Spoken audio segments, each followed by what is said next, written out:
ये हमारे पास में ये दो भुजाएं हैं और दो ये कुल मिला के कितने हो गए? चार हो गए। चार, ये चार भुजा है ना हमारे सामने, देखना ये चार भुजा। इसमें क्या हो रहा है अपना ना, ये दोनों बराबर है और ये दो बराबर है, चारों बराबर नहीं है ना।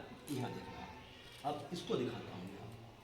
ये देखो, ये चारों बराबर है, ये चारों बराबर, ये चारों बराबर है और इसमें चारों बराबर नहीं है, इसमें केवल ये दो बराबर है और ये दो। अब इनसे अपन आकृति बनाते हैं, इससे आकृति बनाओ, इससे आप बनाओ, देखो है ना। अब अपन यहाँ पे देखते हैं कि ये जो आकृति बन रही है, ये आकृति ऐसी बनाई गई, ऐसी बनेगी, ठीक, जिसको हम बोलते हैं वर्ग, वर्ग कहते हैं। क्यों वर्ग कहते हैं? इसमें इसमें चार भुजा तो है और चारों बराबर है, चारों भुजा ही बराबर है इसमें, है ना। और चारों भुजाओं में जो आकृति बनाई जा रही है, इसको हम वर्ग कहा। चारों भुजा बराबर के साथ में इसमें चार कोण समकोण भी बन रहे हैं और ऐसी आकृति एक बन गई हमारी, ठीक है। अब यहाँ देखो आप, ये एक आकृति बनी, ये ऐसी आकृति बनी, है ना, जिसको हम क्या कहते हैं? इस प्रकार की। इसमें चारों भुजा बराबर नहीं है, आमने सामने की आपको बताइए दो बराबर है, ये दोनों बराबर है और ये दोनों बराबर है ना। मान लेते थोड़ी देर के लिए ये एक खेत है हमारा, है ना, और इस खेत की लंबाई 60 मीटर है ना, और इसकी चौड़ाई है 20 मीटर, ठीक है। अब यहाँ 60 मीटर इसकी लंबाई है, तो ये जो इसके सामने वाली भुजा, इसकी भी लंबाई 60 होना है, ठीक है। ये इसकी चौड़ाई 20 मीटर है, कितनी मीटर? 20 मीटर। तो इसकी यहाँ सामने वाली भुजा की लंबाई भी 20 मीटर होना है, ठीक है। इसलिए इसका नाम क्या है? आयत। क्या नाम दिया इसका हमने? आयत। अब इसको देखते हैं अपन, ये वर्ग है, ठीक है। यहाँ यदि मान लो कि इसकी एक भुजा की लंबाई 25 मीटर है ना, ये वर्गाकार मैदान समझ, ये मैदान है, ये हमारा खेत है, ये आयताकार खेत हो गया और ये वर्गाकार मैदान हो गया, ठीक। अब यहाँ पे इसकी एक भुजा 25 मीटर है, तो दूसरी भुजा भी 25 मीटर होगी, ठीक है। तीसरी भुजा भी 25 मीटर होगी और चौथी भुजा भी 25 मीटर, चारों भुजा बराबर है। और यहाँ आयत में हमने क्या किया? आमने सामने की दो भुजा, ये 60 है तो ये भी 60 होगी, ठीक है। ये 20 है तो ये भी 20 होगी। अब हमारे सामने प्रश्न कैसे आते हैं वो देखो आप। ये वर्गाकार खेत है हमारा, है ना, आयताकार खेत है, ये वर्गाकार मैदान है हमारा, है ना, कुछ भी समझ लो, अपन मैदान समझ लो, खेत भी समझ लो। अब ये हमारा आयताकार खेत है। अब इसमें हमको ये इस खेत के चारों ओर हमको तार की बाउंड्री बनाना है ना, और हमारे 1 मीटर के जो खर्च आ रहा है वो 120 रुपये आ रहा है। कितने रुपये आ रहा है? 20 रुपये, 120, 1 मीटर का खर्च आ रहा है। तो इस चारों ओर इसकी तार की बाउंड्री लगाने में कितने रुपये खर्चा आएगा? तो हम क्या कहते हैं? इसके चारों ओर निकालने के लिए अपन बोलते हैं परिमाप ज्ञात करना, है ना, परिमाप, आसपास की इसकी पूरी दूरी निकालेंगे, ठीक है।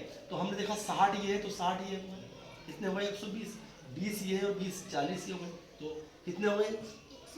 160, है ना। इसका परिमाप कितना हो गया? 160 मीटर, ठीक है। 160 मीटर इसका परिमाप हो गया।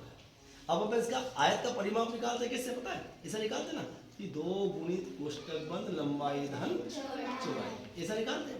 फिर यहाँ 2 लिखते हैं और लंबाई लिख दी हमने 60 और चौड़ाई लिख दी 20। अब हमने लंबाई और चौड़ाई को जोड़ दी 80 और इसमें 2 का गुणा, मतलब क्या किया? ये 60 और ये 20 को दोनों को जोड़ लिया। अब यहाँ 60 और यहाँ 20 है तो यहाँ भी 60 और यहाँ 20 हो, इसलिए 2 बार इसको हमने ये 2 बार गुणा किया। अब कितना आ गया हमारा? 160, ये 160 मीटर आ गया, ठीक है। अब हम यहाँ देखेंगे कि हमारा 1 मीटर पे खर्च कितना आ रहा है? 120 रुपये।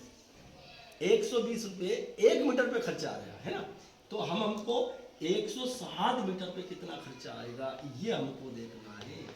1 मीटर पे खर्चा आ रहा है 120 रुपये, तो 160 मीटर पे कितना खर्चा आएगा? क्यों कि ये लंबाई इसकी 60 मीटर है, चौड़ाई इसकी 20। इसका हमने परिमाप निकाला तो कितना निकला? 160 मीटर चारों ओर घूमने में, और चारों ओर तार की बाउंड्री लगाना। तो अब हमने 160 में 120 का हमने गुणा किया, ठीक है। अब हमें गुणा करते हैं तो कितने आते हैं? यहाँ 6 दूनी 12, 2 1 3, फिर हमने देखा कि ये 0, ये 6 और ये 1, कितने आ गए 0 0 2 6 और 3 9 और 1। ये हमारा 19,200 रुपये इसका हमको खर्च होगा। किसका? इसके चारों तरफ तार की बाउंड्री लगाने में। अब हमारे सामने ये वाले प्रश्न देखो, ये हमारा वर्गाकार मैदान है। अब इसके चारों ओर हमको 3 चक्कर लगाना है। तो पहले देखो एक चक्कर लगाने में कितना चलना पड़ेगा। यहाँ 25 चले तो 25 और चलना पड़ेगा, 25 और चलना, इससे कुल मिला के कितना चलना पड़ेगा 100 मीटर। कितने मीटर चले हम 100 मीटर। अब एक चक्कर लगाने में हमको 100 मीटर चलना पड़ेगा। अब 2 चक्कर लगाने में तो 100 को 2 बार जोड़ लो 200। 3 चक्कर लगाने में 300 है। 4 चक्कर लगाना है 400। 5 चक्कर लगाना है 500। अब हमको 3 चक्कर लगाना है तो 100 में हमने 3 का गुणा किया, कितने हो गए हमारे पास 300 मीटर चलना पड़ेगा। अब हमको 5 चक्कर लगाना है इस मैदान के चारों ओर, ये वर्गाकार में, तो इस 100 में हमने 5 का गुणा किया तो कितने आ जाएंगे 500 मीटर चलना पड़ेगा। इस प्रकार हम ये देखें कि हमको जब आयताकार खेत हो, हमारा आयताकार मैदान हो, वर्गाकार खेत हो, वर्गाकार मैदान हो, और इसके आसपास के बाउंड्री बनाना है, आसपास चक्कर लगाना है, तो हम उसका परिमाप ज्ञात करते हैं। और जो भी यदि मान लो इसके ऊपर हमें बताया इन्होंने कि हमको एक मीटर पे खर्चा आ रहा 120 रुपये, तो हमने जो इसका निकाला है, क्या निकाला है परिमाप, तो उस परिमाप में हमने 120 का गुणा किया तो हमारा 70 आ जाएंगे। और ऐसे हमको चक्कर लगाना है तो पहले हमको एक चक्कर लगाना मतलब परिमाप निकालना है। एक चक्कर, 2 चक्कर लगाना तो गुणा कर दो 3 का, 3 बार उसको जोड़ दो। ठीक है, इस प्रकार हम